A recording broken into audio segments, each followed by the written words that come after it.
এক ভাগ্নির বিয়েতে গিয়েছিলাম, আর বিয়ে বাড়ি মানে মেকআপ তো করতেই হবে। জানো, আমি সেদিন না কোনো ফাউন্ডেশন ইউজ করিনি, কিন্তু তোমরা এখানে দেখতেই পাচ্ছ আমার মেকআপ কিন্তু করা আছে। তাহলে ফাউন্ডেশন ছাড়াই মেকআপ কি করে সম্ভব হয়?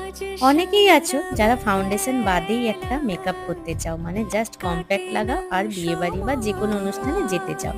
সেই রকমই এই প্রোডাক্টটা নিয়ে আমি পুরো আলোচনা করেছি আমার ইউটিউব চ্যানেলে, যেখানে এই কম্প্যাক্ট প্লাস ফাউন্ডেশনের সম্বন্ধে আমি পুরো ডিটেলসে আলোচনা করেছি। তো তোমরা আমার ইউটিউব চ্যানেলে যাও আর পুরো ভিডিওটা দেখো।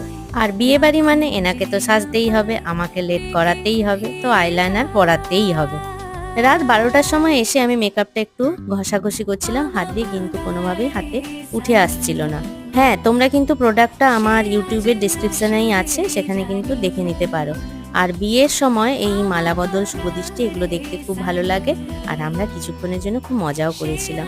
এটা আমার ফাইনাল লুক ছিল।